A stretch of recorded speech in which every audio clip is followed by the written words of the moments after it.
is my crew right here, y'all. Don't play no games with me. This is the crew. How big a league is that?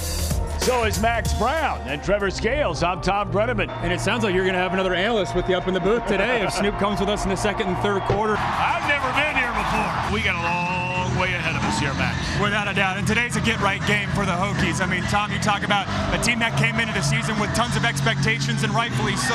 They had their quarterback coming back. They finished the season strong a year ago, and then a lot of depth on this roster on both sides of the ball. And if they're going to get right today, it all starts with their junior quarterback, Kyron Drones. And Tom, when you turn on the film, this kid has everything you want. He's big, he's athletic, he's almost built like a fullback when he runs the rock. But it took him a while to get going last week. They need to open up the downfield passing attack to unlock Kyron Drones in this offense. Alongside Max Browne. And to come on the road at Reser Stadium in Corvallis is a resume booster. Remember, the highest ranked Group of 5 champion will find their way into the new 12-team college football playoff. But to do that, they got to get through the Oregon State Beavers. And it's a banged-up Oregon State Beavers team. No Jam Griffin at running back.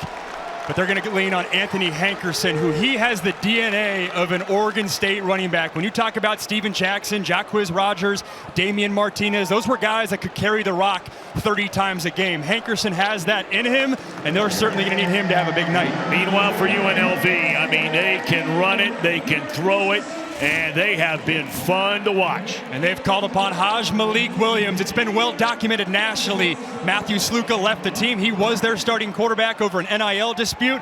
No issue for the Rebels. Haj Malik Williams has stepped in, 9 touchdowns, only 1 interception, and the quarterback run game has been a huge element. And there's a guy you like. Oh my goodness, are you kidding me? Christian Fitzpatrick. There was once a guy who wore this Marshall jersey named Randy Moss and coined the term, you just got mossed. This is big time. One hand, using the right hand, basically staring down the corner the whole time. That's a lot of man. Great hops right there. That is a big-time catch by Christian Fitzpatrick, who's had a very good second half. He is just an electrifying returner. That's the type of run that he used every button in the video game control. Every move in the book. Over 500 career tackles, too. That's getting 500? Yep. Are you serious? He's a video game. That's the COVID extra year of eligibility. I'm like, hold on, 500? I know some guys that played 6 years that don't got 500. That's like controlling the middle linebacker, running sideline to sideline. And how about this? He found a gift, or dare I say, a treat for a guy with the last name Trick. Oh, there we boy, go. Bang, got it. The previous 2 3rd and 9s they've had, they've thrown a smoke screen, meaning a quick just get out to the receiver to the wide side of the field. They're not lined up to do that now, but motion could get them there. There we go. You called it. Yep, they did it once again. The sign of a great quarterback is when they elect to blitz you, you find a way to punish them. They blitz him right from his left-hand side, and he finds the crease, and there is no one there because both defenders were rushing him, and you're seeing the top-end speed from McCoy. We said it in the first quarter. This is a part of his game that he can unlock to a greater level. You're seeing it right there with the home run shot by his legs from Giovanni McCoy. That right there is a good example of what Heidi's talking about. So what does this mean? Why is the go-go offense so unique? Well, usually in old school football, the thought process was you couldn't have both triple option and downfield passing shots. This right here is a Sunday pass concept. You got a post downfield and an over route by a receiver. You see that a lot on Sundays with play action. Wilson on a corner route, tight end on an arrow route, and then we're going to see a safety coming down. And that is where you have 3 DBs on one guy and no one is on Wilson downfield. It's as easy as it gets. See, I never had the swag to really pull off any of that stuff. I would spat my cleats, but I could never do the binky, so I'm envious of those guys. I'm glad you admitted to not necessarily having the swagger match, right? Like, that's something that it's a je ne sais quoi that you got to have for it at all. I couldn't wear the binky mount guard. For that.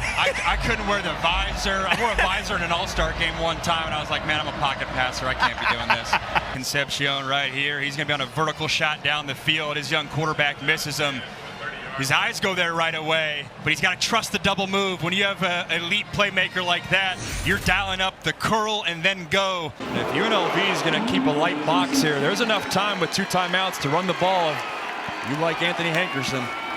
And it's a quarterback instead. McCoy, he had a 71-yard touchdown run in this game.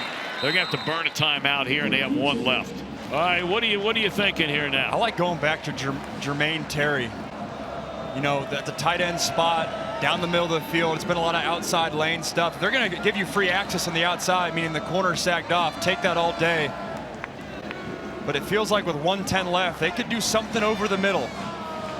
Then hurry back up on the football and just play up tempo.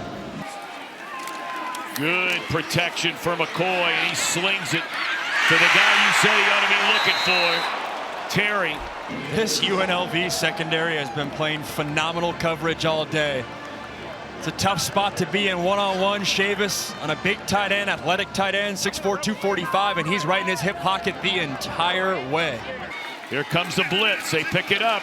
McCoy throws off his back foot. Terry comes down with it. That's a guy you said they ought to be looking for, and they've looked at him 2 times in a row. He's a difference maker. I know it's unique in a 2-minute situation to be looking your tight end's way, but he's athletic, he's a mismatch, and Anthony Hankerson allows this play to happen. It's a phenomenal blitz pickup by the running back from a blitzing linebacker. They're going to dump it off to Hankerson, and he is down to the 21-yard line, and that'll be the final timeout for Oregon State.